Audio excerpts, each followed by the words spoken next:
Okay, last class में sexual reproduction in animals पढ़े थे, स्टार्ट कर दिए थे, है ना? ऑलमोस्ट पूरा हो गया था, बच्चा पैदा हो गया था ना? तो क्या था ना, तो ये तो बच्चा पैदा, बर्थ हुआ था ना, जेस्टेशन पीरियड हुआ था और बर्थ। ठीक है, आगे बढ़ना अपन को। ठीक है, तो बर्थ में क्या पढ़े थे कि few days before birth the foetus moves in the uterus until its head point towards the cervix, है ना? उल्टा हो जाएगा ना बच्चा, ठीक है? हाँ,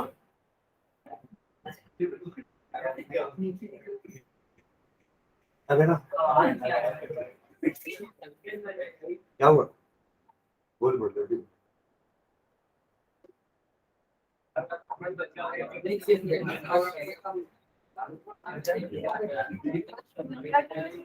इसको अब जैसा समझ में आना वैसा लिखना, ठीक है? जो भी डाउट होगा।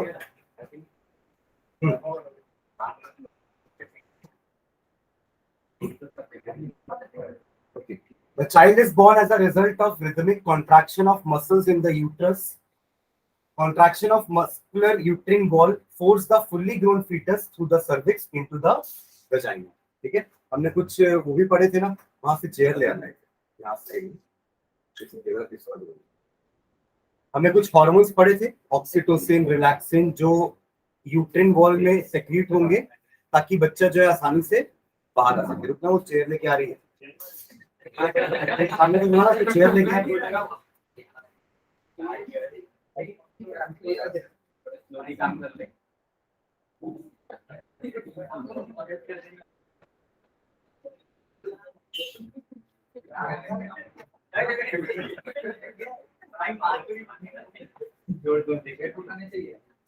हाँ, बंद कर दो।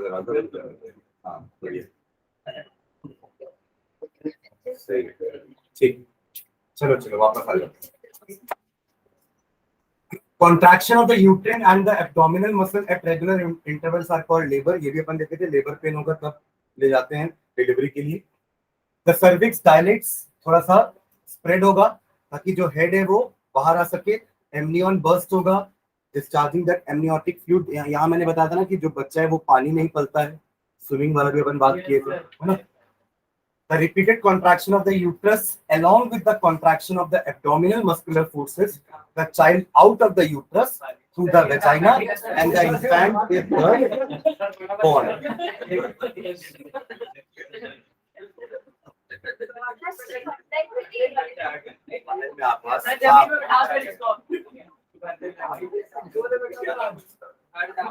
अच्छा, यहाँ एडजस्ट हो जाओ, थोड़ा अंदर अच्छा, इधर आ जाओ।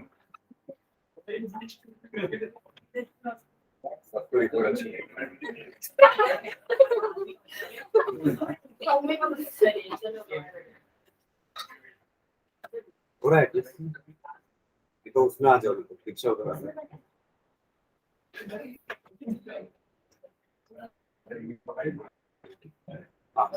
चलो, 3 बार हो गया बीच में डिलीवरी। ठीक है, तो रिपीटेड कॉन्ट्रैक्शन से बच्चा जो है वो वेजाइना से बाहर आ जाएगा। Umbilical cord remains attached which is later cut off and tied up, जिसको अपन नाल बोले थे। ठीक है, और वो क्या बन जाएगा आगे जाके? नेवल। ठीक है, नाभि। After the baby is born, the placenta and the uterine line are discharged through menstruation. ठीक है, अपन नेवल तक पढ़ के एंड किए थे ना। ठीक है, अब अपन आते हैं इसमें ओवुलेशन फीमेल। तो प्यूबर्टी में हम यूट्रिन लाइन, वही जो यूट्रस रेडी करता है ना अपने आप को हर बार, एवरी मंथ यूट्रस ये सोचता है ना कि जो एग आ रहा है वो फर्टिलाइज्ड एग आएगा, तो उसको उसका पालन पोषण करना है फॉर द नेक्स्ट 9 मंथ। तो वो हर महीने अपने आप को टिश्यू से प्रिपेयर करता है, उसी को कह रहे हैं यूट्रिन लाइन, यूट्रिन वॉल। ठीक है, तो सॉफ्ट टिश्यूज होते हैं जो कि बाद में झड़ जाएंगे, जैसे ही बच्चा बाहर आएगा ना कुछ दिनों के बाद वो सारी लाइनिंग, प्लेसेंटा सब झड़ जाएगा and that will come out of the vagina through menstruation. ठीक है, तो मेंस्ट्रुएशन क्या होता है पहले अपन यहाँ समझते हैं। ये मेंस्ट्रुएशन तो चलो डिलीवरी के बाद हो रहा है, बट ऐसे मेंस्ट्रुएशन रेगुलरली भी होता है, और कैसे होता है, क्यों होता है, वो अपन देखते हैं, ठीक है। तो प्यूबर्टी में आप लोग को याद होगा, हमने पढ़ा था कि female will start laying egg, है ना। फीमेल में एक चेंज क्या आएगा कि at the time of puberty उनमें एग फॉर्मेशन स्टार्ट हो जाएगा, एंड एवरी मंथ ओवरी से कोई, दोनों में से कोई एक ओवरी से एग जो है वो वहां क्या करें, ठीक है, यूट्रस तक आएगा, राइट। कोई एक ओवरी में से एग आएगा। अब अगर ये एग फर्टिलाइज्ड हुआ तो ठीक है, कोई दिक्कत नहीं है, 9 मंथ्स तक वो यूट्रस के अंदर बड़ा होगा, बाहर आएगा। पर अगर वो एग फर्टिलाइज नहीं हुआ, हर मंथ एग फर्टिलाइज कैसे हो सकता है, नहीं होगा ना। अगर 1 मंथ हो गया तो अगले 9 मंथ तक एग भी रिलीज नहीं होगा, ठीक है, क्योंकि एक एग ऑलरेडी फर्टिलाइज होके वो डेवलप हो रहा है, तो अब और अगले 8-9 मंथ्स तक एग और रिलीज नहीं करेगा ओवरी, ठीक है। पर अगर एग फर्टिलाइज नहीं हुआ, मतलब स्पर्म अंदर नहीं आया और फर्टिलाइजेशन नहीं हुआ, तो उस केस में क्या होगा, ये एग यूट्रस तक आने के बाद अपने आप वहां पे बर्स्ट होगा, और जितनी भी यूट्रिन लाइन है और जो भी टिश्यूज हैं, ये सब आपका विथ ब्लड बाहर आ जाएगा, समझ रहे हैं। तो after every, in a cycle of 28 days ये रिपीट होता है, और 3 to 4 डेज तक ब्लीडिंग होगी थ्रू वेजाइना। तो वो कंटिन्यूस ब्लीडिंग नहीं होती है, कुछ इंटरवल्स में ब्लीडिंग होती है, ठीक है। तो इसी फ्लो ऑफ ब्लड को हम क्या कहते हैं, menstruation, commonly known as periods, ठीक है। और मेंस्ट्रुअल फ्लो बोलते हैं वो जो पूरा आपका टिश्यूज बाहर आ रहा है ना, कि यूट्रिन तो यूट्रस तो हर महीने रेडी होगा, ठीक है, और हर महीने एक एग आएगा भी। वो फर्टिलाइज हुआ तो वो उसको डायरेक्टली अपने अंदर इम्प्लांट करके प्लेसेंटा से अटैच कर लेगा और उसका ग्रोथ होगा, और अगर नहीं आया तो वो एग जो है वो टिश्यूज के साथ बाहर आ जाएगा, ठीक है, विथ ब्लड, ठीक है। चलो इसको पढ़ते हैं। ओव्यूलेशन इन फीमेल्स, तो at about the age of 10 to 13 the ovaries of females are stimulated by follicle stimulating hormone, FSH नाम का एक हार्मोन है जो आपका ब्रेन ही सिक्रीट करेगा, और वो follicles actually finger like projections होते हैं ओवरी में, जो आगे जाके एग बनते हैं, ठीक है। जब तक एग फॉर्मेशन स्टार्ट नहीं हो रहा तब तक वो फॉलिकल कहलाएंगे, और as the female reach puberty, वो फॉलिकल्स जो है वो एग में कन्वर्ट होना स्टार्ट करेंगे, एवरी मंथ एक एक एग बन के ओवरी फेलोपियन ट्यूब को देता रहेगा, ठीक है। फेलोपियन ट्यूब उसको यूट्रस तक ले आएगा, ठीक है। This is called onset of puberty, मतलब प्यूबर्टी स्टार्ट हो गई है, ठीक है। And is accompanied by the release of hormone oestrogen and progesterone. These hormones control the production of egg या ova and the appearance of secondary sexual characteristic. ये 2-3 बार पढ़ चुके हैं अपन ना, कि फीमेल में प्रोजेस्टेरॉन और एस्ट्रोजन है जो सेकेंडरी सेक्सुअल कैरेक्टर को कंट्रोल करेंगे। Unlike male, where sperms can be produced throughout the life of men, men में ऐसा है ना कि आपका जो स्पर्म है वो थ्रू आउट योर लाइफ बनेगा, प्यूबर्टी के स्टार्ट होने के बाद से टिल योर डेथ स्पर्म का प्रोडक्शन होता रहेगा, बट एग का प्रोडक्शन लाइफ लॉन्ग नहीं होता है, after a period of time egg production बंद हो जाता है। In female the reproductive phase only last till the age of 45 to 50, ठीक है। जब ये स्टार्ट होता है ना, उस फेज को अपन कहते हैं menarche, the very first menstrual flow जो होता है ब्लड का एट द एज ऑफ 13-14, उसको अपन कहते हैं मेनार्क। पर जब ये रुक जाता है at the age of 45 to 50, now the female will no longer produce egg, यानी कि ovary will no longer produce egg. अब जब एग बनेगा ही नहीं तो वो यूट्रस तक आएगा नहीं, फर्टिलाइजेशन भी नहीं होगा, मतलब after this age a female can not become pregnant, obvious है ना। जब एग ही नहीं होगा तो फर्टिलाइजेशन कहां से होगा, प्रेगनेंसी कहां से होगी। और इस फेज को कहते हैं मेनोपॉज। पॉज हो गया, ये पॉज होता है ना, तो पॉज हो गया, तो मेनोपॉज। और पहला जो था वो मेनार्क, जब स्टार्ट हुआ था the onset of menstruation, menarche. फिर जो लास्ट पॉइंट है वो क्या है, मेनोपॉज, क्लियर। तो मतलब at the age of 13 till 40, 45 या 50, it will vary from person to person. इस इतने समय तक हर मंथ मेंस्ट्रुएशन होता है, ठीक है। द ओवल आ गया, ये ओवम होगा, ठीक है, नहीं ओवरी होगा। The ovary has thousands of follicles in it, और यही फॉलिकल्स जो है सुरभि मैडम के पास, यही फॉलिकल्स जो है वो एग में कन्वर्ट होंगे, ठीक है। These follicles are present right from the birth. ये birth से रहेंगे, but birth से egg production नहीं होगा. Egg production तो आपका, अरे मैडम के पास या सुरभि मैडम के पास. These follicles are present right from the birth of the girl, but they remain inactive till puberty. Puberty attain होने के बाद they convert into egg. ठीक है? After puberty, the follicle becomes egg. The process of making of egg from follicle is called ovulation. Ovulation का मतलब ही होता है egg का production. Follicles जब egg में convert होते हैं, the process is known as ovulation. ठीक है? After puberty, the body of female has some periodic activity. उसी periodic activity को हम menstrual cycle बोलते हैं. Periodically हो रहा है ना? Every month it is happening. ठीक है? The ovary produces one egg every 28 days.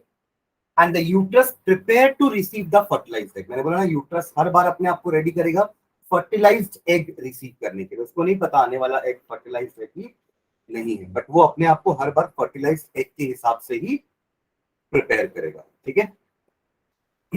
It's wall becomes thick and spongy with blood vessels for nourishing the embryo. वही यूट्रिन लाइन. समझ रहे हैं क्या बोल रहा हूँ? क्वेश्चन जैसा. If fertilization does not take place, अगर fertilization नहीं हुआ है, then the uterus wall breaks and comes out of the vagina as blood and mucus. This cycle takes place once every month. ठीक है? And is called menstruation. एक आपका maths में mensuration भी होता है, वो अलग है, वो ज्योमेट्री है ना. ये menstruation मतलब टी भी आएगा यहाँ पे, वहां से MENSURATION है, तो उसको और इसको कंफ्यूज मत करना. ठीक है? ये मेंस्ट्रुएशन है, वो मेंसुरेशन है, ज्योमेट्री वाला पार्ट पढ़े हो ना. Menstruation it occurs in response to the low level of estrogen and progesterone hormone. ठीक है? तो ये जो होता है ये आपके हार्मोन के कमी के कारण होता है, और ये एवरी मंथ इस समय ऐसा होगा. ठीक है? The menstrual cycle is the series of changes a woman's body goes to prepare for a pregnancy. Actually आपको at the age of 13-14 से ही प्रेगनेंसी के लिए प्रिपेयर करना स्टार्ट हो जाता है, इसलिए वो उस एज से मेंस्ट्रुएशन स्टार्ट हो जाता है. ठीक है? मेंस्ट्रुएशन या menstrual phase last for the first 3 to 4 days. During this phase the inner lining of the uterus is shed, वो झड़ जाएगी, which causes the blood vessel to rupture. This causes bleeding and is called menstruation. The first occurrence is called menarche. मैंने बता दिया आप लोग को. The first occurrence is called menarche. It stops by the age of 45 to 50, and last is called as menopause. ठीक है? Most women ovulate on the 14th day, and 14 is an average. मतलब but 14 is an average, and most women will actually ovulate on a different day of the menstrual cycle. मतलब अगर 4th day के बाद bleeding बंद होगी, मतलब एक phase खत्म हो गया. अब वहां से 14th डे में या 13-14 डे में अगला एग रिलीज होगा, फिर वो आएगा फैलोपियन ट्यूब से. अब अगर वो फर्टिलाइज नहीं हुआ तो फिर उसके साथ भी वही होगा जो इस वाले के साथ हुआ. ठीक है? After ovulation, once the egg has been released, it moves along the fallopian tube towards the womb uterus. The egg can live up to 24 hours. Sperm survival is more variable, but typically 3 to 5 days. So the days leading up to ovulation and the day of ovulation itself are the most fertile when a woman is most likely to get pregnant. इसका मतलब क्या हुआ? जिस दिन egg निकल के fallopian tube में आया है, विदिन 24 आवर्स अगर वो फर्टिलाइज हो गया तो ही जाइगोट बनेगा. अदरवाइज अगर स्पर्म आया भी, मान लो ओव्यूलेशन के बाद 3-4 दिन के बाद स्पर्म एंटर किया होगा, तो तब फर्टिलाइजेशन नहीं होगा. वो हिट जरूर करेगा आके, बट फ्यूजन नहीं होगा क्योंकि वो एग डेड हो चुका है. स्पर्म का लाइफ 3 to 5 डेज का रहेगा, बट एग का यूजुअली लाइफ कितने दिन का रहता है? 24 आवर्स, ओनली 1 डे. तो वो दिन सबसे ज्यादा फर्टाइल वाला डे होगा. मतलब उस दिन अगर स्पर्म एंटर किया तो there are maximum chances of getting pregnant. समझना मैं क्या बोल रहा हूँ? ठीक है? Okay. When a woman is, ये रोमन लिखा गया है, woman. When a woman is most likely to get pregnant. As soon as ovulation has started, follicle starts producing another hormone, progesterone. Progesterone causes further buildup of the lining of the womb in preparation of for a fertilized egg. Egg चला गया है तो उसके response में hormone भी secret होगा जो अब यूट्रस को प्रिपेयर करेगा क्योंकि एग आने वाला है। 4-5 दिन लगेगा उसको या 10-15 दिन लगेगा उसको आने में जब तक यूट्रस अपने आप को रेडी कर लेगा। ठीक है। Meanwhile, the empty follicle within the ovary starts to shrink but carries on producing progesterone. तो अब वो बाकी मंथ के समय वो प्रोजेस्टेरॉन ही रिलीज करेगा, फिर अगला ओव्यूलेशन के पहले वो वापस से ओव्यूलेशन के लिए रेडी हो जाएगा एग प्रोडक्शन के लिए। Preparing for the next period. As the empty follicle shrink, if the egg is not fertilized, levels of estrogen and progesterone, हालांकि एस्ट्रोजन और प्रोजेस्टेरॉन को ज्यादा रिलेट करने की जरूरत नहीं है आप लोग को कि क्या होता है एग्जैक्टली। ठीक है, हमें बस इतना समझना है कि मेंस्ट्रुएशन क्या होता है, कब स्टार्ट होता है, स्टार्टिंग वाले को क्या बोलते हैं, एंड वाले को क्या बोलते हैं, क्यों होता है, क्योंकि एग फर्टिलाइज नहीं हुआ था। ठीक है, और उसका वो याद रखना है, पीरियड कितने दिन बाद होता है, 28 डेज में रिपीट होता है। ठीक है, 14th डे में एग बाहर आता है ना, विद इन अ डे उसको फर्टिलाइज हो जाना चाहिए, अगर नहीं होगा तो फिर वो अल्टीमेटली आके शेड होने वाला है एज अ ब्लड। ठीक है, तो आगे बढ़ते हैं। और ये भी है, अगर एग फर्टिलाइज हो जाएगा तो मेंस्ट्रुअल साइकिल उस 8-9 महीने के लिए टेम्परेली स्टॉप हो जाएगा। परमानेंट स्टॉप तो वो मेनोपॉज में ही होगा, समझ रहे। अभी कुछ 8-9 महीने के लिए वो टेम्परेरी स्टॉप हुआ क्योंकि अभी ऑलरेडी एक एग फर्टिलाइज हो चुका है तो उसका पालन पोषण करने में सब बिजी है, तो इसलिए वो अभी ओवरी को कोई ध्यान नहीं देने वाला एग में। ठीक है, तो ये हो गया आपका बर्थ। ठीक है, अब ऐसे कुछ मेथड्स देखते हैं जिससे बर्थ कंट्रोल किया जा सके, क्योंकि पॉपुलेशन इतनी ज्यादा बढ़ गई है, जगह नहीं है बैठाने के लिए। ठीक है, तो हमको बर्थ कंट्रोल का भी कुछ मेथड समझना पड़ेगा ना, क्योंकि बर्थ कंट्रोल जो हम दो हमारे दो आया था ना, ये हम दो हमारे दो, ये ऐसा एक सरकार ने एक स्कीम चलाई थी। हाँ, तो बेसिकली वो इसलिए थी क्योंकि पॉपुलेशन इतनी ज्यादा बढ़ रही थी और इसके एडवर्स इफेक्ट बहुत सारे हैं ना, कि पॉपुलेशन बढ़ेगी तो पेरेंट्स पे लोड पड़ेगा, है ना।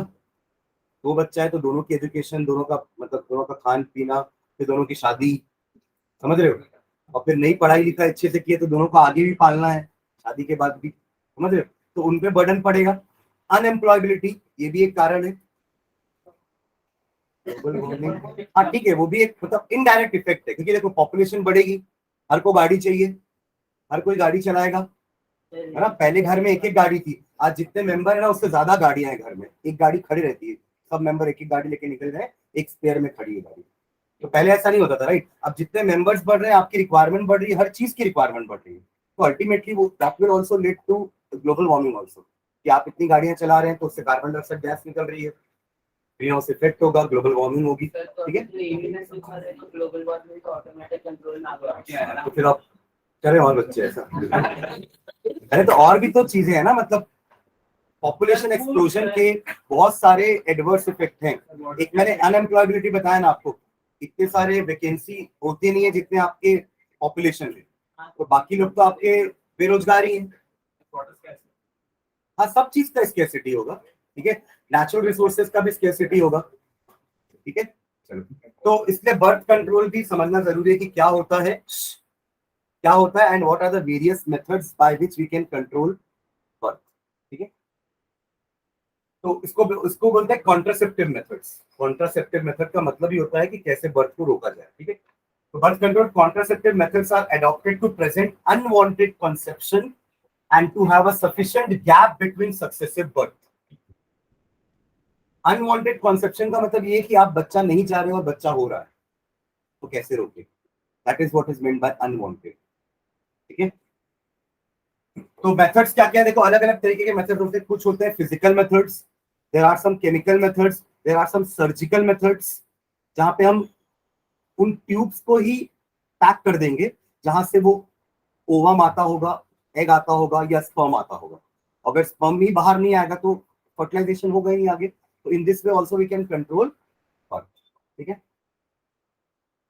ओके, तो number of methods have been developed to parent and regulate child birth. Some of them are, सबसे पहला है the creation of a mechanical barrier so that sperm does not reach the egg.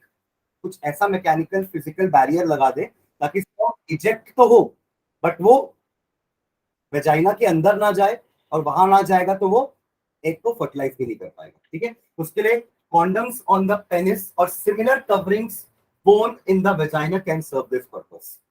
मतलब penis के बाहर आपका एक covering होगा, that is known as condom. तो अगर स्पर्म बाहर आता भी है तो वो कॉन्डम में ही रहेगा। जैसे रबर पैकिंग, क्या हो गया इसमें हंसना ना, क्या बात है? मुझे पढ़ाते समय बोलते समय हंसी नहीं आ रही, आप लोगों को सुनते समय क्यों हंसी आ रही है? हाँ? अब अगला कोई ऐसा तो सीधा, अब अगला कोई ऐसा तो सीधा बाहर जाएगा। हिमांशु, नहीं अगर नहीं समझ में आ रहा है तो बाहर जा सकता है, या तेरे को सब आता है तो तू बाहर जा सकता है। ठीक है,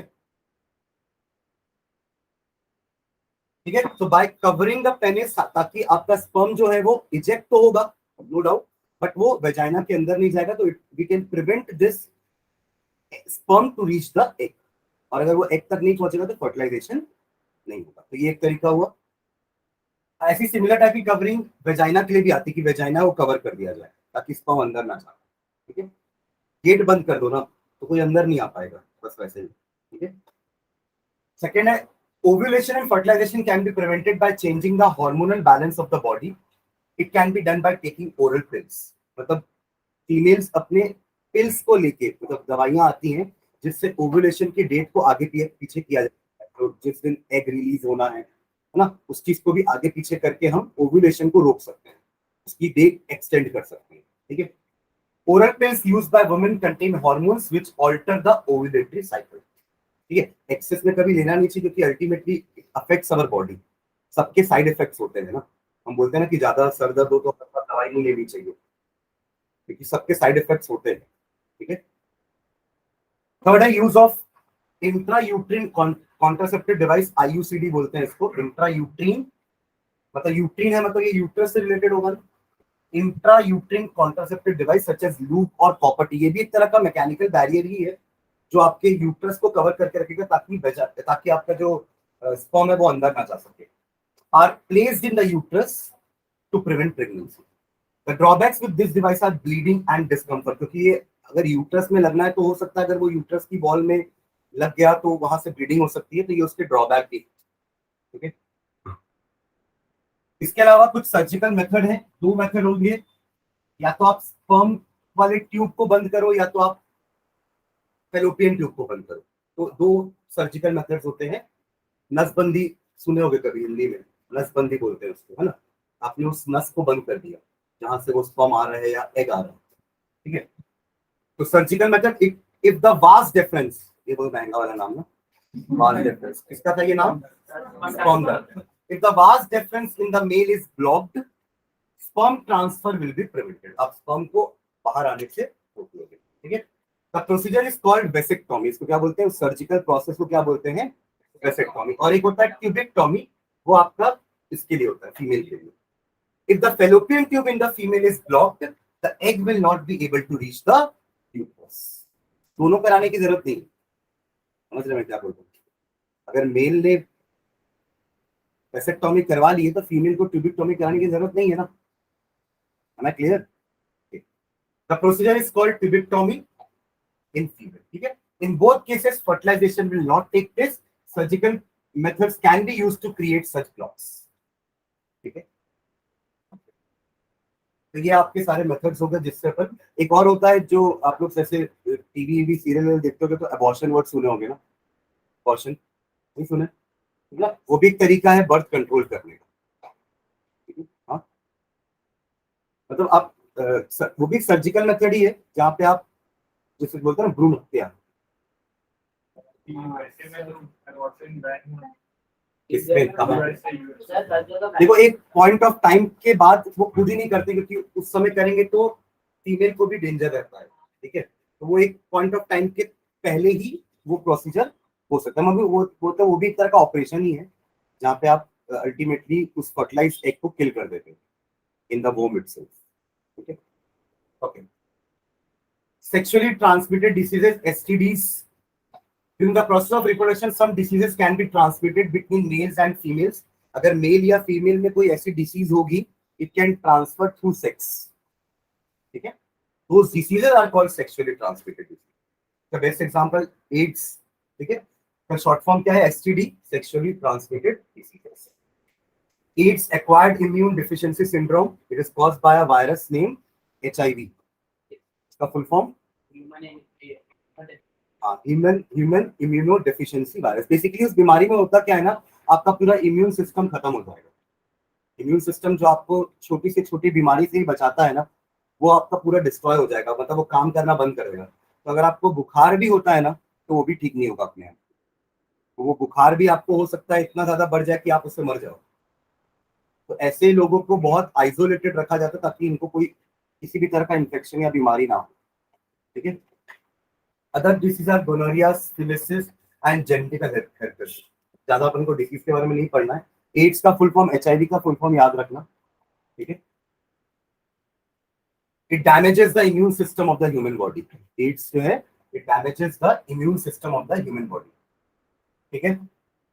ओके, इतना आपका था सेक्सुअल रिप्रोडक्शन में। अब ये जो नेक्स्ट टॉपिक लिखा हुआ है ना कि do organism create exact copies of themself, तो ऐसा सिर्फ एसेक्सुअल रिप्रोडक्शन में होता है। एसेक्सुअल रिप्रोडक्शन में क्योंकि सिर्फ एक ही पेरेंट इन्वॉल्व था, इसलिए जो ऑफस्प्रिंग बनता है it is exactly like the parent. मैंने गन्ने के खेत का एग्जांपल बताया था ना उस दिन कि गन्ने के खेत में सारे गन्ने एक जैसे हैं, क्योंकि वो सब एसेक्सुअल रिप्रोडक्शन से ही बने हुए हैं, राइट। तो बट सेक्सुअल रिप्रोडक्शन में ऐसा नहीं होता, हमारे में वेरिएशंस होते हैं। We have evolved from ape, right. हम हजारों साल पहले पहले हम एप थे, राइट। हजारों लाखों साल पहले हम एप थे। We are evolved from ape. तो एप से हम ऐसे क्यों बने? इवोल्यूशन से, वेरिएशन से।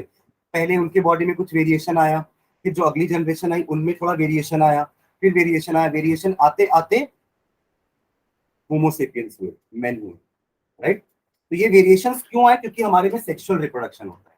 Sexual reproduction leads to variation, variation leads to evolution. समझ रहे हैं? सेक्सुअल रिप्रोडक्शन के कारण वेरिएशंस आते हैं बॉडी में, और वेरिएशंस के कारण इवोल्यूशन होता है। तो हम अपने दादा या परदादा से बहुत अलग है ना, बिहेवियर वाइज की सेम है ऐसा नहीं है ना। थोड़े बहुत कैरेक्टर्स होंगे बट बहुत सारे नए कैरेक्टर्स भी हैं। समझ रहे? जैसे आजकल की जो नई जनरेशन है, उन लोग बोलते हैं ना कि छोटे छोटे बच्चा तो उन लोग शुरू से मोबाइल चलाना सीख लेते हैं एकदम। हमारी एज में तो मोबाइल था नहीं, उनको तो पता नहीं है ना कैसे चलाना है। अपने 12th में आने के बाद पहला फोन मिला था, और आजकल तो 2 साल के बच्चे को भी फोन देख के खाना खाना है। तो मतलब देयर आर चेंजेस कमिंग ना। समझ रहे आप लोग? चेंजेस का मतलब क्या बोल रहे हो? वेरिएशंस। तो ऐसा सिर्फ सेक्सुअल रिप्रोडक्शन में ही होता है, क्योंकि यहाँ पे दो डिफरेंट इंडिविजुअल के जीन्स आपस में कंबाइन होते हैं। ठीक है। तो दैट लीड्स टू वेरिएशन। ठीक है। And ultimately variation leads to evolution. But ये चीजें एसेक्सुअल रिप्रोडक्शन में नहीं होगी, वहां पे एग्जैक्ट क्लोन बनते हैं। समझ रहे हैं? यहाँ पे वही लिखा है कि डीएनए कॉपी होते समय ना वेरिएशंस होते हैं। जब न्यूक्लियस स्पर्म बनाता है, जब न्यूक्लियस ओवा बनाता है ना, तो वो डीएनए को कॉपी करता है, कॉपी पेस्ट। समझ रहे? मतलब मेल का जो स्पर्म बनेगा वो उन्हीं के न्यूक्लियस से ही बनेगा। उनके न्यूक्लियस में 46 क्रोमोसोम्स हैं, 46 में से 23 जाने वाले हैं। तो जब वो ट्रांसफर होते हैं ना, तो during that coping process some variations occur. ठीक है। हम इसके बाद पढ़ेंगे, अगला चैप्टर हमारा जो बायो में है वो है हेरिडिटी एंड इवोल्यूशन। वहां पढ़ेंगे कि ऐसा कॉपी होते समय वेरिएशंस होते हैं। ठीक है। और वो वेरिएशन से आगे इवोल्यूशन होता है। ठीक है। मतलब हो सकता है कि एक जैसे छोटा सा एग्जांपल बता रहा हूँ कि एक ऐसा रीजन है जहाँ पे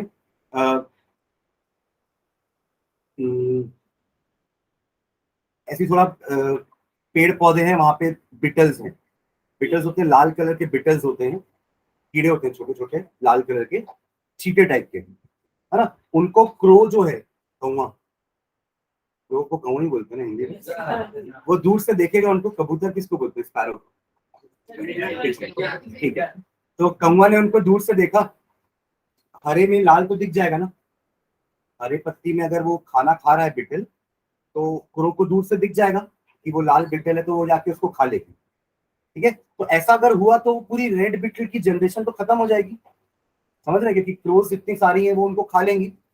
बट इस चक्कर में ना, मतलब उनके अंदर में ही कुछ ऐसे वेरिएशंस होते हैं कि हो सकता है उनका अगला जो बीटल आने वाला है, जो पैदा होने वाला है, वो ग्रीन हो जाए। वो क्या हो जाए? हाँ, उसी का एग्जांपल बता रहा हूँ। वो ग्रीन हो जाए। तो अब आपके पास दो टाइप के बीटल्स हो गए। रेड ने एक बार ग्रीन दे दिया, अब जब ग्रीन वाले रिप्रोड्यूस करेंगे तो वो ग्रीन बनाएंगे, तो अब धीरे धीरे ग्रीन की पॉपुलेशन बढ़ती जाएगी। समझ रहे हैं मैं क्या बोल रहा हूँ? अब धीरे से रेड खत्म हो जाएगा, क्यों?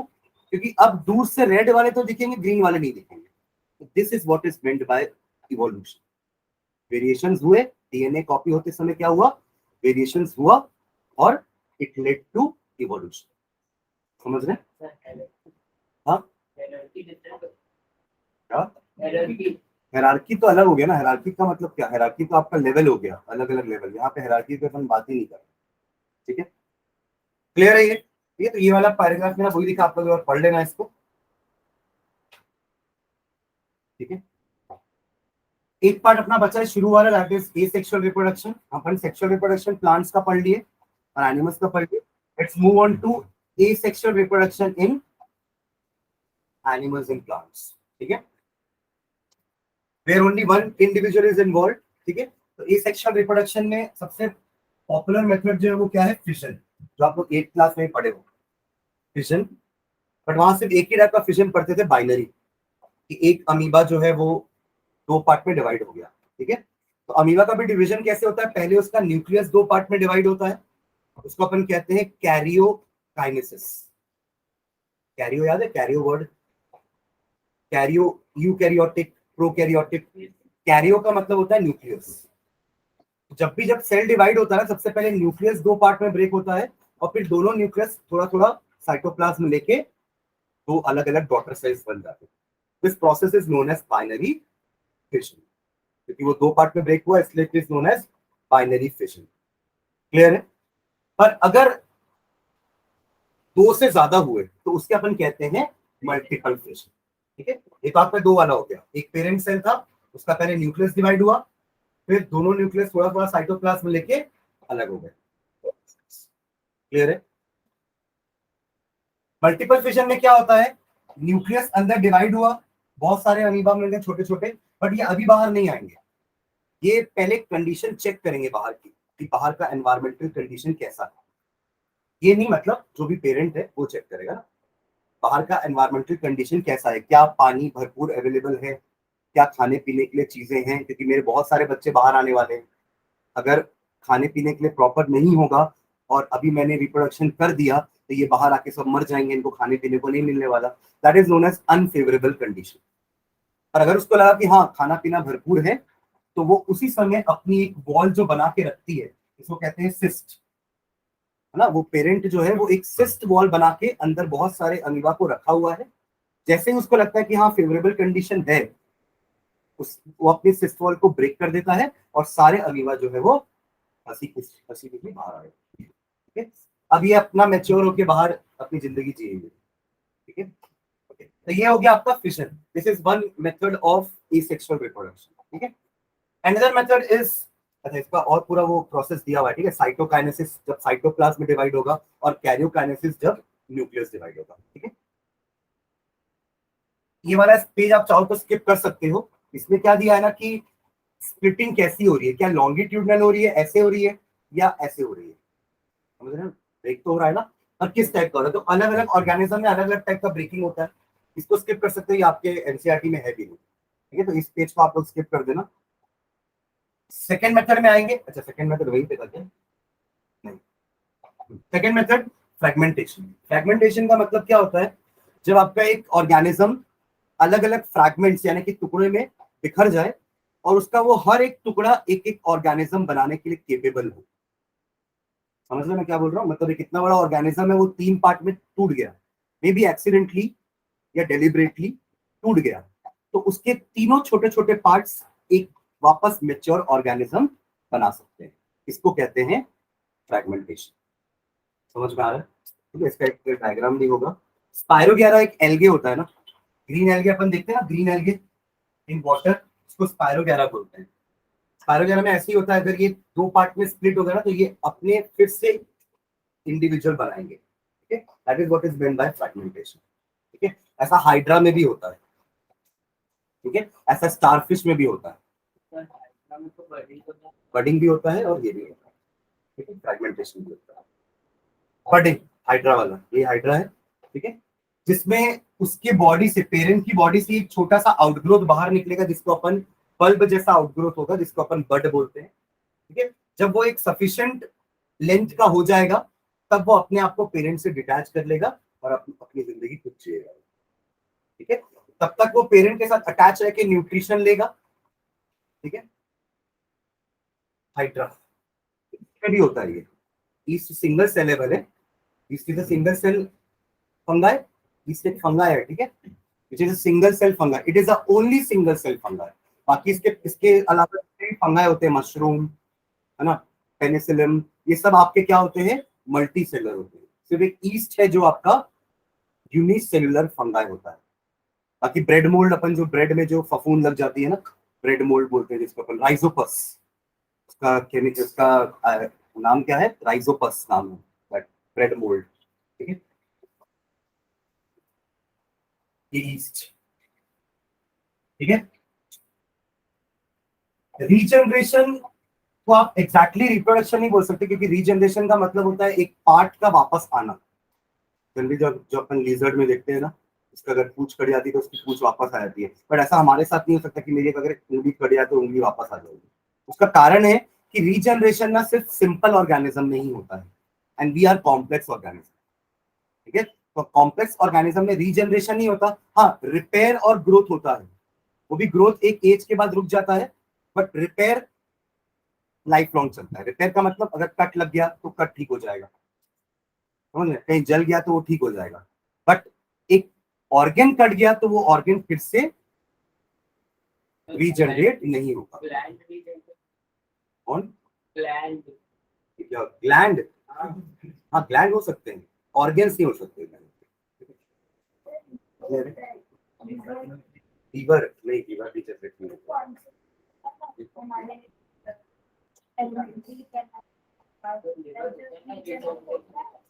लीवर किसी एग्जिस्टिंग सेल से जनरेट हो जाए, मतलब लीवर का सेल होना चाहिए तब वो उससे वापस रीजनरेट हो जाएगा। हाँ, मुझे लगा पूरा एक नया लीवर बन जाएगा,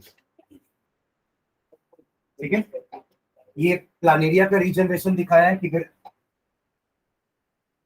कट गया तो बॉडी वापस से रीजनरेट हो जाएगा, ठीक है। नेक्स्ट है vegetative propagation, which is asexual reproduction in plants, ठीक है। तो वेजिटेटिव प्रोपगेशन का मतलब क्या है, कुछ वेजिटेटिव पार्ट्स होते हैं अपार्ट फ्रॉम फ्लावर, फ्लावर से तो अपन सेक्सुअल रिप्रोडक्शन देखे थे प्लांट्स का, apart from flower root, stem and leaves, root, stem and leaves are called vegetative part of the plant, ठीक है। इनसे वो रिप्रोडक्शन कर सकते हैं। जैसे रूट वाले का आप देखिए कि पोटैटो में जो ट्यूबर आता है ना, उससे भी आप एक और पोटैटो जनरेट कर सकते हैं, that is a kind of sexual reproduction, tuber of potato. तो वेजिटेटिव प्रोपगेशन क्या है, it is a method of reproduction in which a vegetative part को अपन नॉन रिप्रोडक्टिव पार्ट भी बोल सकते हैं, यानी कि फ्लावर के अलावा कोई पार्ट, ठीक है, produces a new plant. Such type of vegetative growth is called या is natural vegetative propagation, जो अपने आप हो रहा है, नेचुरली हो रहा है, आपको करवाना नहीं पड़ रहा है। करवाना पड़ेगा तो उसको आर्टिफिशियल वेजिटेटिव प्रोपगेशन बोलेंगे, वो भी अपन पढ़ेंगे, ठीक है। बट नेचुरली अगर वो अपने आप रूट से हो रहा है या स्टेम से हो रहा है या लीफ से हो रहा है, उसको अपन क्या बोलते हैं, नेचुरल वेजिटेटिव प्रोपगेशन, ठीक है। तो यहाँ पे ये रूट से हो रहा है, आप जब इसमें देखेंगे तो ये स्टेम से होता है, देखना आप लोग रीड करना है कि तीन तीन लाइन जो लिखी है ना सबके एग्जांपल्स के साथ, कि स्टेम वाला किसमें होता है, जिंजर, टर्मरिक, लीफ वाला किसमें होता है, ब्रायोफाइलम, जिसकी लीफ के मार्जिन में ही ना छोटे छोटे प्लांटलेट्स रेडी हो जाते हैं, और जब ये लीफ भारी हो जाती है ना तो ये अपने आप प्लांट से डिटैच हो जाएगी और गिरेगी कहाँ जाके, सॉइल में ही। अब वहां जाके ये सारे प्लांटलेट अपना अपना पेड़ खुद बनाएंगे, समझ रहे हैं, इसी को ट्यूबर बोलते हैं, आई, इसको आई भी बोल सकते हैं। तो लीफ का ब्रायोफाइलम, हाँ का मतलब leaves of Bryophyllum have notches on the margin of a leaf. Notches का मतलब वही जो उनका स्टार्टिंग पॉइंट होता है ना प्लांटलेट का, उसको नॉचेस बोल रहे हैं। उन नॉचेस से ही छोटे छोटे प्लांटलेट्स डेवलप होंगे उनके मार्जिन में, लीफ के बीच में नहीं है कहीं पे भी, देखो लीफ के कहाँ है वो, मार्जिन, वहीं पे आपके नॉचेस होंगे। आप बोल सकते एक छोटा सा पॉइंट है जहां से वो लीफलेट्स आने वाले, that is known as notches, ठीक है। On the margin, if a leaf is put under the soil, such saplings, sapling बोल रहे हैं जब तक वो छोटा होगा ना, sapling, such small saplings grow from the notches on the leaf margin. ठीक है, क्लोनिंग तो एक प्रोसेस हो गया, वो तो एसेक्सुअल रिप्रोडक्शन, आप सबको क्लोनिंग बोल सकते हैं, लेकिन सब कॉपी बन रहे ना। क्लोनिंग का मतलब क्या हो गया, एग्जैक्ट कॉपी बनना। डॉली डॉली कहाँ पढ़े थे फिर? डॉली 9th में जाके, ठीक है, उसको डिस्कस करेंगे अपन। हाँ, अगर वेजिटेटिव, हाँ इधर अगर वेजिटेटिव प्रोपगेशन अपने आप नहीं हो रहा है, नेचुरली नहीं हो रहा है, तो अपन आर्टिफिशियली करा सकते हैं। आर्टिफिशियल के भी कुछ मेथड्स हैं, टिश्यू कल्चर भी एक है। इसके अलावा एक कटिंग, मतलब जो स्टेम अपने आप नहीं कर पा रही है प्रोपगेशन, तो अपन स्टेम को कट करके उसको अलग एक पॉट में लगा सकते हैं। That is a kind of artificial vegetative propagation. दिख रहा है, अलग डायग्राम समझ में आ ही रहा होगा। ठीक है, सब में सबके एग्जांपल लिखे कि जैसे कटिंग अपन किस में करते हैं, रोज में करते हैं। ठीक है, रोज में ग्राफ्टिंग भी होती है। ठीक है, सेकेंड मेथड आपका है लेयरिंग। लेयरिंग का मतलब क्या होता है कि कोई एक जो लोअर स्टेम है, जो जमीन के ज्यादा पास है, उसको हम नीचे ला के पहले गाड़ दें, है ना, और उसके जो टिप है उसको छोड़ देंगे, उसके बीच वाले पार्ट को गाड़ेंगे, टिप को छोड़ देंगे, वो टिप बड़ा होकर एक नया प्लांट बनाएगा। जब तक वो एक सफिशिएंट हाइट का नहीं होता तब तक अपन इसको यहाँ पे इसको डिटैच नहीं करेंगे, और जैसे ही वो एक सफिशिएंट हाइट पर हो जाएगा, अपन अपने उसको पेरेंट प्लांट से डिटैच करेंगे। तो ये हमने किया, ये अपने आप नहीं हुआ है, समझ रहे हैं? This is layering. तो ये तो होती है ग्राउंड लेयरिंग। एक होती है एयर लेयरिंग। हम एयर में भी ऐसा करते हैं। एयर का मतलब, ये तो आपका वो स्टेम में किया हमने जो ग्राउंड के पास था, जमीन के पास है ना ये। और अगर कोई ऐसा स्टेम है जो जमीन से बहुत ऊपर है, उसको कहते हैं एयर लेयरिंग। जनरली लीची, लीची सुने हैं ना, जनरली लीची में एयर लेयरिंग किया जाता है। मतलब वहीं पे ऊपर पॉलिथीन में ही या कुछ बैग में ही हम कुछ मिट्टी डाल देंगे और वहां पे उसको रख देंगे, और वहां पे उसका ग्रोथ होगा, तो उसको कहते हैं एयर लेयरिंग। जो अपन यहाँ पे ग्राउंड लेयरिंग कर रहे हैं, वहां उसको क्या बोलते हैं, उसको अपन air layering. That is generally, हाँ, आप जब इसको डिटैच करोगे ना, तो यही आगे जाके फिर रूट बन जाएगा। Layering is a process in which stem while still attached to the mother plant is buried under the soil for a while till it strike new roots। यहाँ से रूट्स जनरेट होना चालू हो जाएंगे, तो आपको समझ में आएगा कि हाँ वो ग्रोथ होना उसका स्टार्ट हो गया, तो आप उसको डिटैच कर दोगे। It is then detach from the mother plant. For example jasmine. ठीक है, ग्रास में क्या यही है, हाँ ठीक है, ये भी एग्जांपल है अपना लेयरिंग का ही, दिख रहा है। ठीक है, नेक्स्ट देखो थर्ड, ग्राफ्टिंग। ग्राफ्टिंग में मैंने लास्ट क्लास में बता दिया कि कट करेंगे वो आम, दो आम के अलग अलग स्पीशीज को अपन कट करके जोड़ सकते हैं, उसको ग्राफ्टिंग बोलते हैं। देखो ये दूसरे, ये एक प्लांट का पार्ट है जो ऊपर से आ रहा है, ये जो नीचे वाला पार्ट है ये दूसरे किसी प्लांट का पार्ट है, बट स्पीशीज सेम होनी चाहिए। आप आम और जाम को नहीं मिला सकते। ठीक है, आम ही के अलग अलग ब्रीड का आप ग्राफ्टिंग कर सकते हो। ठीक है, तो ग्राफ्टिंग में शूट किसी और प्लांट का होगा और रूट किसी और प्लांट का होगा। Shoot, root. ठीक है, तो रूट वाले पार्ट को कहते हैं स्टॉक, STOC के स्टॉक, और स्टेम वाले पार्ट को कहा जाता है स्कियोन, SCION, स्कियोन। फिर आप उसको टाई कर दो या नेलिंग कर दो, अगर वो बड़ी सी ट्री है तो उसमें कीले लगा दो, या फिर आप उसको पट्टी से बांध दो। ठीक है, बट इसके लिए मैंने बताया था कि जाइलम का सही पोजिशनिंग होना जरूरी है। जब आप उसको अटैच करोगे नीचे वाले प्लांट को ऊपर वाले प्लांट से, तो ऊपर का जाइलम और नीचे का जाइलम आपस में कंटिन्यूटी में आना चाहिए। समझ रहे मैं क्या बोल रहा हूँ? ऐसा नहीं होना चाहिए कि एक का पाइप यहाँ है और आपने ऐसा लगा दिया। समझ रहे ना, बैठना चाहिए ना, पहले आप बैठाओ तो तब तो वो जुड़ेगा। ठीक है, ओके, तो ये सारे आपके मेथड्स हुए वेजिटेटिव प्रोपगेशन के। इससे कुछ फायदे क्या है वेजिटेटिव प्रोपगेशन कराने के? It allows quick and easy propagation. मतलब जितना टाइम आपके सेक्सुअल रिप्रोडक्शन में लगता है ना सीड्स बनने में, उससे कम टाइम में ये प्रोपगेशन हो जाता है। ठीक है, स्टेम काटा, लगा दिया, हो गया। समझ रहे? बट वहां पे क्या है, पूरा पॉलिनेशन होगा, फर्टिलाइजेशन होगा, समझ रहे? फिर जाके वो उसका वो फ्रूट बनेगा, सीड बनेगा, राइट? तो वो प्रोसेस थोड़ा लंबा है, ये क्विक प्रोसेस है and easy propagation. Better qualities of the plant, जैसे ग्राफ्टिंग करके अपन क्वालिटी को सुधार सकते हैं ना। आपने एक ऐसे प्लांट का स्कियॉन लाया है जो कि अच्छी क्वालिटी का है, तो अब जो आपका रिजल्टेंट जो ट्री बनने वाला है उस स्टॉक से, वो अच्छा ट्री बनेगा। तो आपने उसकी क्वालिटी को सुधारा है, ठीक है। तो better qualities of the plant can be maintained and the quality can even be enhanced as in seedless oranges। एक एग्जांपल दिया है, ठीक है। एक प्रोसेस, अच्छा वो दो और एडवांटेजेस लिखे हुए हैं। Plant raised by vegetative propagation bear fruits and flowers earlier, पहले ही हो जाएंगे इसमें, क्योंकि उनका प्रोपगेशन फास्टर हो रहा है इन कंपैरिजन टू सीड वाले प्लांट, ठीक है। Makes possible propagation of such plants that have lost the capacity to produce seeds। अब ऐसे प्लांट्स जो सीड्स प्रोड्यूस नहीं कर सकते, तो वो कैसे रिप्रोड्यूस करेंगे? तो उनके लिए तो यही एक मेथड है, वेजिटेटिव प्रोपगेशन, ठीक है। एक और मेथड है प्रोपगेशन, ये मतलब एसेक्सुअल रिप्रोडक्शन का, वो है स्पोर फॉर्मेशन, जो जनरली फंगस में होता है, फंगाई में होता है। जो ब्रेड मोल्ड अपन देखते हैं ना, that is basically reproduce by spore formation. Spore formation में होता क्या है, ये आपका एक फंगा है जिसमें बहुत सारे ऐसे हेयर लाइक प्रोजेक्शन होते हैं, इसको अपन कहते हैं हाइफे, एच वाई हाइफन बोलते हैं ना, हाइफन, तो वैसे हाइफे HYPHAE। उन सब हाइफे के हेड में, टॉप में स्पोरेंजिया होता है, बल्ब जैसा स्ट्रक्चर होता है जिसके अंदर स्पोर्स होते हैं, दाने दाने जैसे स्पोर्स होते हैं, जस्ट लाइक पॉलेंस। पॉलेंस भी तो वही थे ना, दाने दाने जैसे pollens, that was male reproductive part. But ये पॉलन से कंपेयर कर रहे हैं, बट वो पॉलन नहीं है, ठीक है। Those are some small pores.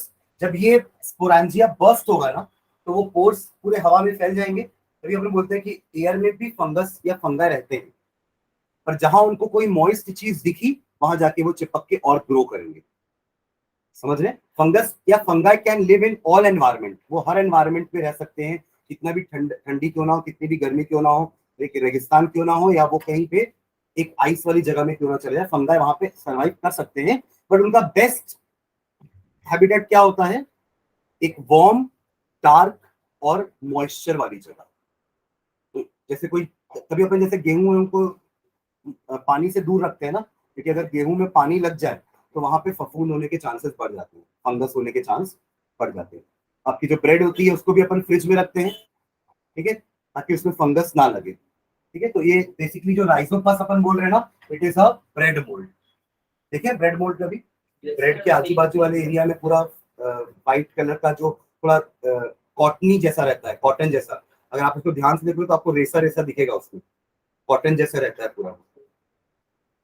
तो they reproduce by spore formation, ठीक है। तो जब उस स्पोरुलेशन बोलते हैं, जब स्पोरेंजिया बर्स्ट होता है ना, सारे स्पोर्स बाहर आ जाते हैं। अब वो स्पोर्स जहां जहां लैंड करेंगे, वहां वहां वो रिप्रोड्यूस करेंगे और मैच्योर होंगे, ठीक है। तो ये स्पोर फॉर्मेशन। स्पोरेंजियम यहाँ लिखा हुआ है, एक सिंगुलर को अपन स्पोरेंजियम बोल रहे हैं, otherwise it is known as sporangia. और उसके अंदर जो है वो है आपके स्पोर्स, स्पोर्स, ठीक है। तो फंगस लाइक राइजोपस, जिसको अपन ब्रेड मोल्ड बोलते हैं, commonly known as bread mould, produces spores which germinate on moist organic surfaces. उनको एक मॉइस्ट ऑर्गेनिक सर्फेस चाहिए जो कि ब्रेड हो सकता है, ठीक है। The cottony white mass on bread formed by fungus after spore germination is called a mold. Spores can survive in extreme condition because of the protective hard core। ये बोला हर कंडीशन में सर्वाइव कर जाएंगे, ठीक है। लास्ट है tissue culture, ठीक है। टिश्यू कल्चर में क्या होगा, वही आपके प्लांट्स जो हैं, ग्रोथ होगी उनकी कहाँ पे स्टार्ट होगी? लैब में, ठीक है। जब वो एक प्रॉपर एक साइज के हो जाएंगे, तब उन्हें हम फील्ड में या पॉट में ट्रांसफर करेंगे, ठीक है। It is a method of cultivation of plants wherein new plants are grown by removing tissues or separating cells from the growing tip of a plant। कोई प्लांट पहले से ग्रो कर रहा है, उसी ग्रोइंग टिप से मेरिस्टेमेटिक टिश्यू को अपन निकाल लेंगे, मेरिस्टेमेटिक सेल्स को निकाल लेंगे, ठीक है। The cells are then placed in an artificial medium containing nutrients and oxygen। ये बताया था मैं जब आप लोगों को कल्चर बता रहा था, मैं कल्चर क्या होता है, ठीक है। तो ऑक्सीजन भी हम डालेंगे क्योंकि आपके प्लांट को हार्मोन की जरूरत है, ठीक है। तो आर्टिफिशियल हार्मोन्स डालेंगे, oxygen and nutrients, where they divide rapidly to form a small group of cell called callus. आपने छोटा सा सेल या टिश्यू लिया, अब वो ऑक्सीजन के प्रेजेंस में और डिवाइड होंगे and they will form a small mass of cell called callus, ठीक है।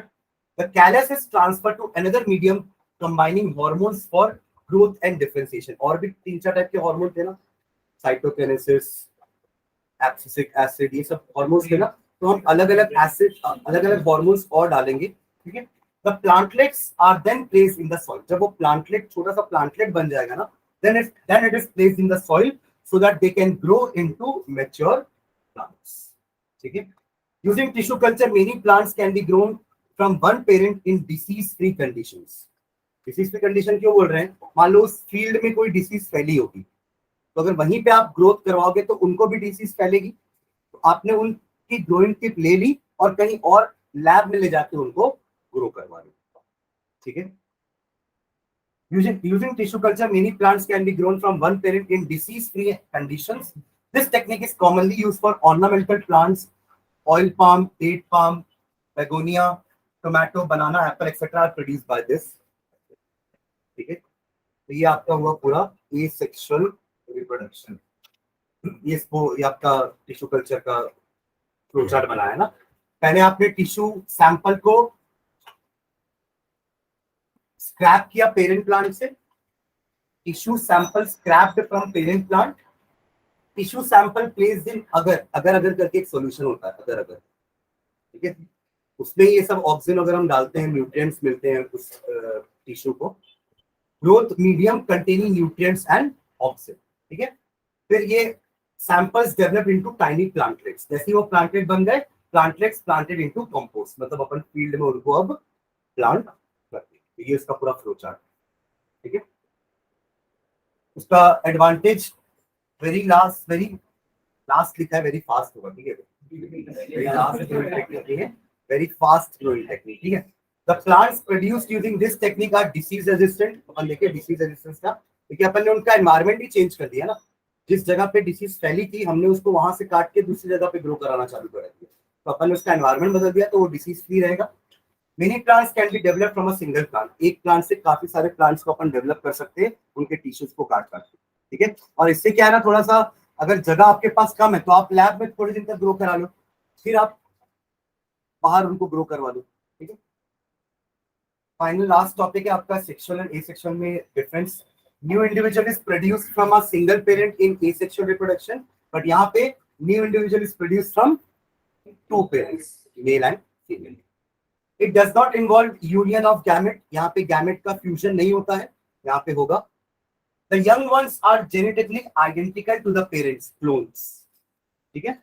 यहाँ पे they are not genetically identical to parents. There is a very little chance of variation. Variation बहुत कम है यहाँ पे ना, होगा भी तो बहुत कम. ठीक है. बट यहाँ पे है sexual reproduction leads to genetic variation in new generations of offspring. अगली जनरेशन पिछली जनरेशन से थोड़ी एडवांस होगी. ठीक है. Take place in lower organism and it takes place in higher invertebrates and all vertebrates. We are vertebrates, right? With a backbone. Vertebrates मतलब क्या होते हैं? The one with a backbone are vertebrates and higher invertebrates में भी ये चीज sexual reproduction होगा. ठीक है. तो with this ये चैप्टर हो गया है. नोट्स मैंने नहीं लिखवाए हैं, ये मैंने शेयर कर दिया आप लोग को. ठीक है. तो इससे आप लोग पढ़ लेना. ठीक है. बाकी कल का टेस्ट का मैंने आप लोग को बता दिया है. टाइमिंग पोर्शन मैंने सबका ले लिया है, तो आपके